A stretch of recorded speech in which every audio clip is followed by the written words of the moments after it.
NDA government publicity full, ground reality nil, సుపరి పాలన అంటూ ఒక మీటింగ్ పెట్టుకున్నారు. తప్పులేదు, మీ ఇష్టం, మీ గవర్నమెంట్ ఎన్ని మీటింగ్లైనా పెట్టుకోవచ్చు. నారా లోకేష్, చంద్రబాబు ఏం మాట్లాడారు, నువ్వేం మాట్లాడావు పవన్ కళ్యాణ్? జగన్ని 15-20 ఏళ్ళు అధికారంలోకి రానివ్వవా?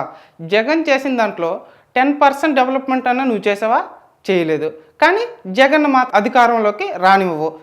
జగన్ చూస్తే నీకు పడిపోతుందా? కట్టప్ప కన్నా కట్టుబానిస అయిపోయినట్టున్నావు పవన్ కళ్యాణ్. నువ్వు రాజమౌళి నిన్ను చూసే కట్టప్ప క్యారెక్టర్ పెట్టినట్టున్నాడు. అసలు నీకు చంద్రబాబు ఏమైనా మందు పెట్టాడని మాకు డౌట్, లేదా చేతబడి ఏమైనా చేశారా? ఇవి మా మాటలు కాదు, నీ జన సైనికుల మాటలే. జన సైనికులు నిన్ను సీఎంగా చూడాలని వాళ్ళ కళని నువ్వే రోజు రోజుకి చంపేస్తున్నావు పవన్ కళ్యాణ్. బ్యానర్లు పట్టుకొని గొంతుకులు కూసేస్తాం. సినిమాలు చెప్పడానికి చాలా బాగుంటాయి ఇవి. ఇలా సినిమా నుంచి వచ్చిన వాళ్ళే సినిమాలు చెప్పడానికి చాలా బాగుంటాయి.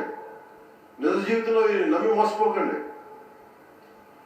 కాలు మాలే మక్కిలు ఎరగొట్టు కింద కూర్చోబెడతారు. పిచ్చి వేషాలు వేయకండి. ఎవరు నువ్వు సినిమాల్లో నుంచే వచ్చావు, మేము కానీ కాదన్నావా పవన్ కళ్యాణ్? నువ్వు మా మక్కిలు ఎరగొడతావా? నడి రోడ్లో పనుకుంది మర్చిపోయావా? ఈ వార్నింగ్లు నారా లోకేష్ ఇచ్చుంటే కొంచెం అన్నా భయపడేవాళ్ళం. ఎందుకంటావా?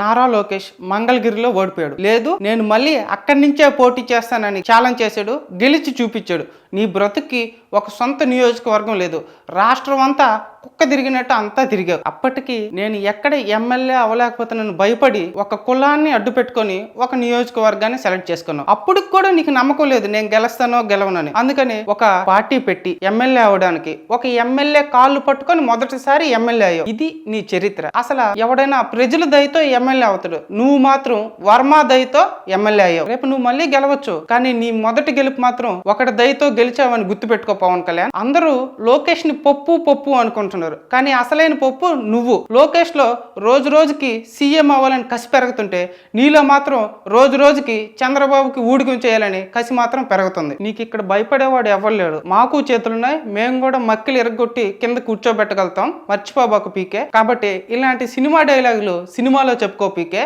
నీ తాటాక చెప్పులకి మేము కూడా భయపడం. అసలు చంద్రబాబు చేసిన బిగ్గెస్ట్ స్కామ్ లో ఇదొకటి. పావలాకు పనికిరానోని తీసుకొని వచ్చి డిప్యూటీ సీఎం చేసి మా నెత్తిన పెట్టావు. వీళ్ళ ఫ్యాన్స్ ఏదో అన్నేదో పొడి చేసి గెలిచాడని ఓవర్ యాక్షన్ చేస్తారు. వీళ్ళ ఫ్యాన్స్ ఓవర్ యాక్షనే తట్టుకోలేకపోతే మధ్యలో ఈయన వచ్చి ఇలాంటి సినిమా డైలాగులు చెప్పిపోతా ఉంటాడు. చంద్రబాబు చిరంజీవి రుణం నువ్వు ఈ జన్మలో తీర్చుకోలేవు పవన్ కళ్యాణ్. ఒక డైహార్డ్ ఫ్యాన్ గా చెప్తున్నాను, ఒక వెండి పళ్ళని తీసుకొని చంద్రబాబు చిరంజీవి కాలు గడిగి నీ నెత్తిన జల్లు. ఎందుకంటావా? ఎందుకు పనికిరానోని నిన్ను పవర్ స్టార్ చేశాడు మీ అన్న చిరంజీవి. ఎందుకు పనికిరానోని నిన్ను ఆంధ్రప్రదేశ్ కి నిన్ను డిప్యూటీ సీఎం చేశాడు మా చంద్రబాబు. అలాగే ఆంధ్రప్రదేశ్ ప్రజలు కూడా కాళ్ళు కడిగి నెత్తిని నీళ్ళు చల్లుకోవాలి, ఎందుకంటే నిన్ను మేము భరిస్తున్నాం కాబట్టి.